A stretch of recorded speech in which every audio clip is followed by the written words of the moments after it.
વીર બંદા પંચ સિંધુએના કિનારે પંજાબની વીરભૂમિ ઉપર એક દિવસ યુદ્ધનાદ ઉઠાયા. જય ગુરુજી, જય ગુરુજી. નગરે ગામડે અને ઝૂંપડે ઝૂંપડે એ ગુરુમંત્ર ઝીલાયો.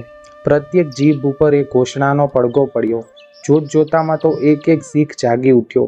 માથાના લાંબા કેસ સમારીને એણે વેણી બાંધી, કમર પર કિરપાણ લટકાવ્યા, વહાલા સ્વજનોની માયા મમતા ઉતારી અને વેરીજનોને વિપત્તિનો મોતને ડર વિસાર્યો. હજારો કંઠમાંથી ભભકતી જય ઘોષણાએ દસે દિશાઓને ધણધણાવી દીધી. શીખ કોમના બચ્ચાઓ પોતાની નવ જાગૃતિના સૂર્ય સામે અનિમેષ નયને નિહાળી રહ્યા. અલખ નિરંજન, અલખ નિરંજન, અલખ નિરંજન, અલખ નિરંજન નો એ બુલંદ લલકાર ઉઠે છે. દુનિયા સાથેની સ્નેહ ગાંઠોના બંધનો તૂટે છે. ભય બધા ભાગી પડે છે. હજારો છાતીઓની સાથે અફળાઈને ખુશખુશાલ કિરપાણે જન જન જહાર કરે છે. પંજાબ આખો ગુરુજી ગરજી ઉઠ્યો છે. અલખ નિરંજન, અલખ નિરંજન. એ એક એવો દિવસ આવ્યો છે કે જ્યારે લાખમ લાખ આત્માઓ રૂકાવટને ગણકારતા નથી, કરજ કોઈનું સિરે રાખતા નથી. જીવને અને મૃત્યુ જ્યારે માનવી ચરણોના ચાકારો બની જાય છે, ચિત્ત જ્યારે ચિત્તાવિહીન બને છે, એવા એક સાંજે પંચ સિંધુને કિનારે આવી પહોંચ્યા. દિલ્હીના શાહી મહેલની સુખ સાખ્યમાં તે દિવસે બાદશાહની આંખ મળતી નથી. જરીક ધડતા પોપચા ઝબકી ઝબકીને ઉઘડી જાય છે. બાદશાહ તાજજુબ બની રહ્યો છે. આ ઘોર મધરાતીએ એ કોનો કંઠ ગગન ઘુમ્મટને ગજાવે છે? આ કોની મશાલો આકાશના લલાટ પર આગ લગાડી રહી છે? આ કોના દળકડક દિલ્હી નગર ઉપર કદમ દેતા આવે છે? પંચ સિંધુના કિનારા પર શું આ શીખ દેશભક્તોના રુધિર છોડે ચડ્યા છે? માળામાંથી પાંખો પસારી નીકળતા પક્ષીઓની માફક વીર અહીંયા આજે લાખો છાતીઓ ચીરીને જાણે પાંખે ફફડાવતા નીકળી પડ્યા છે.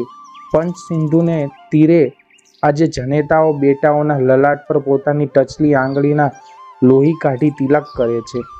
તે દિવસના અઘોર રણમાં મોગલોને શીખો વચ્ચે મરણના આલિંગન ભીંડાયા. એકબીજાએ સામસામી ગરદનો પકડી, અંગે અંગના આંકડા ભીડ્યા.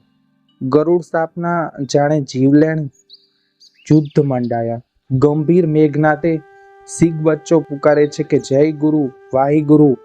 રક્ત તરસ્યો મંદોબંધ મોગલ દિન દિન દિનના લલકાર કરે છે. કરદાસપુરના ગઢ ઉપર શીખ સરદાર બંદો મોગલોના હાથમાં પડ્યો. તુરક સેના એને દિલ્હી તેડી ગઈ.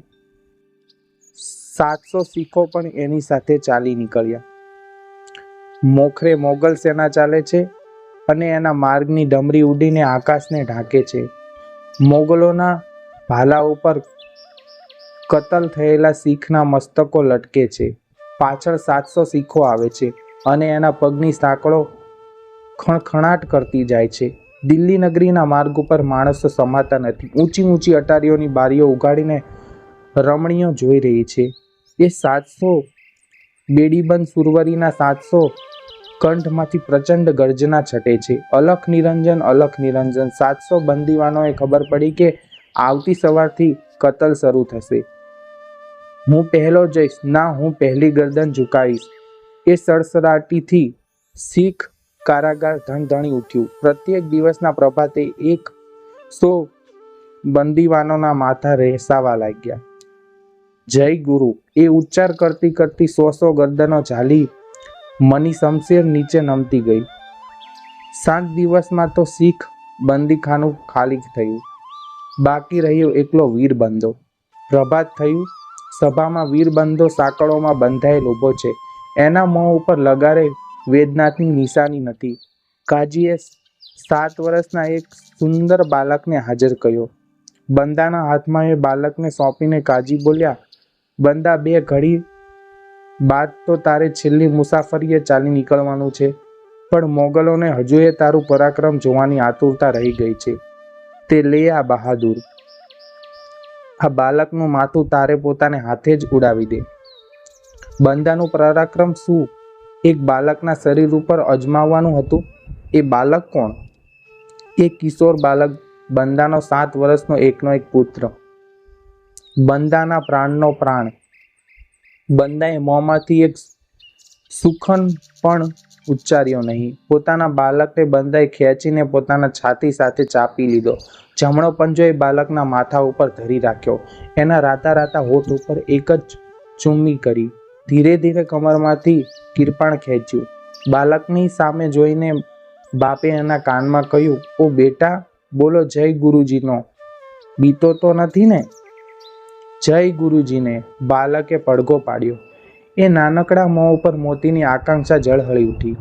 એના કિશોર કંઠમાંથી ધ્વનિ નીકળ્યો, બીક શાની બાપુ, જય ગુરુજી, જય ગુરુજી. એટલું બોલીને બાળક બાપના મોં સામે નિહાળી રહ્યો. ડાબી ભુજા બંદાએ બાળકની ગરદને વીંટાવી દીધી અને જમણા હાથની કિરપાણ એ નાનકડી સુકોમળ છાતીમાં બેસાડી દીધી. જય ગુરુ બોલીને બાળક ધરતી પર ઢળી પડ્યો. સ્તભા સ્તબ્ધ બની. ઘાતકોએ આવી બંદાના શરીરમાંથી ધગેલી સાંઢની વતી માંસના લોચે લોચા ખેંચી કાઢ્યા. વીર નર શાંત રહીને મર્યો. અરેરાટી એક શબ્દ પણ ઉચ્ચાર્યો નહીં. પ્રેક્ષકોએ આંખો મીચી. આ વાર્તાના લેખક ઝવેરચંદ મેઘાણી છે અને આ વાર્તા કુરબાનીની કથાઓમાંથી લેવામાં આવેલ છે.